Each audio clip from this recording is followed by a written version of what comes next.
নমস্কার বন্ধুরা, সঞ্চিতার রান্নাঘরে আপনাদের সকলকে স্বাগত জানাই। বেগুন আলু দিয়ে বাটা মাছের ঝোল আমাদের সবার ভীষণ প্রিয়, কিন্তু এটা যদি একটা বিশেষ মশলা দিয়ে তৈরি করা যায় তাহলে এর স্বাদ হবে একদম সবার সেরা। তো প্রথমে আমি বাটা মাছগুলোকে ভালো করে ধুয়ে পরিষ্কার করে লবণ হলুদ মাখিয়ে নেব। এই লবণ হলুদ মাখানোর সাথে সাথে এর মধ্যে আমি সামান্য পরিমাণ তেলও দিয়ে দেব।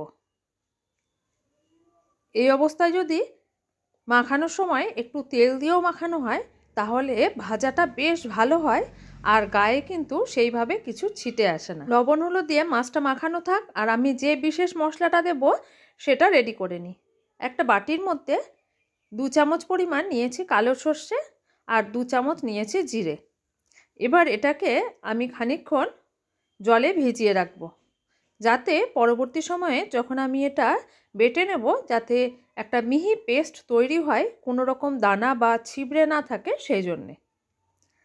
এইবার কড়াইয়ে সর্ষের তেল খুব ভালো করে গরম করে নেব।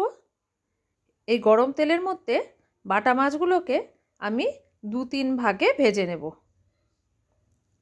বাটা মাছ ভাজতে একদমই বেশি সময় লাগে না, তাই গ্যাসের ফ্লেমটাকে মিডিয়ামে রেখে উল্টে পাল্টে বেশ লাল করে মাছগুলোকে ভাজা করব। মাছগুলো এপিট ওপিট ভালো করে ভেজে তুলে নিয়েছি। এবার কড়াইয়ে সামান্য তেল ছিল, এই অল্প পরিমাণ তেল দিয়েই কিন্তু রান্নাটা হয়ে যাবে। প্রয়োজন হলে আরও একটু দেওয়া যেতেই পারে। এইবার আলুগুলোকে লম্বা করে ফালি করে কেটে নিয়েছিলাম, ভালো করে ধুয়ে নিয়েছি। এবার আলুগুলোকেও হালকা লাল রং ধরা পর্যন্ত ভাজা করে নেব। আলুগুলো বেশ ভালো করে ভাজা হয়ে গেল, আলুগুলোকেও তুলে নিলাম। এইবার এই তেলের মধ্যে আমি বেগুনগুলো ভেজে নেব। বেগুন ভাজার সময় আমি এখানে লবণ ব্যবহার করব না, কারণ এই পর্যায়ে যদি লবণ দেওয়া যায় তাহলে বেগুনগুলো একদম নরম তুলতুলে হয়ে যাবে।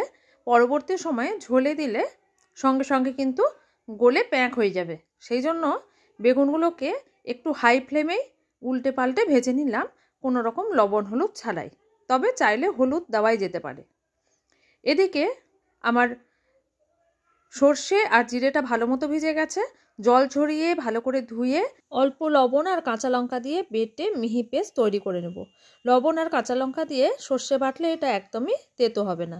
এবার কড়াইয়ে সর্ষের তেল একটু গরম করে নেব। অল্প পরিমাণ তেল ব্যবহার করলেই হবে, খুব বেশি তেল এই রান্নায় লাগে না। এবার এর মধ্যে শুধুমাত্র ফোড়ন দেব কালো জিরে, সঙ্গে সঙ্গে দিয়ে দেব এর মধ্যে সেই বিশেষ তৈরি করে নেওয়া মশলা। দিয়ে দিলাম হলুদ গুঁড়ো, কাশ্মীরি লাল লঙ্কার গুঁড়ো কালারের জন্য, তার সাথে দিয়ে দিচ্ছি লবণ। এইবার হাতা দিয়ে খুব ভালো করে মিশিয়ে নেব আর এটা খানিকক্ষণ ফুটিয়ে নেব। এখন আমি এর মধ্যে ভেজে তুলে নেওয়া আলুগুলোকেও দিয়ে দেব।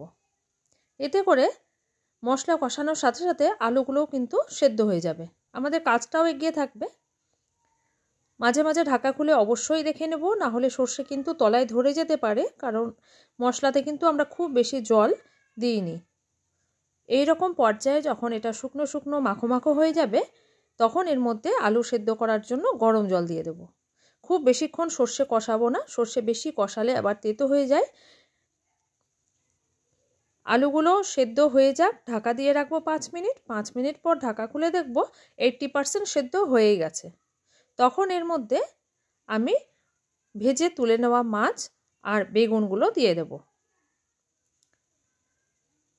এবার আমাদের মাছটাকে আর বেগুনটাকে ঝোলের সাথে খুব ভালো করে ফুটিয়ে নিতে হবে। মিডিয়াম ফ্লেমে আমি অন্ততপক্ষে 8-10 মিনিট ভালো করে সব কিছুকে ফুটিয়ে নেব। যদি প্রয়োজন মনে হয় তাহলে এর মধ্যে আরও খানিকটা গরম জল অ্যাড করা যেতে পারে।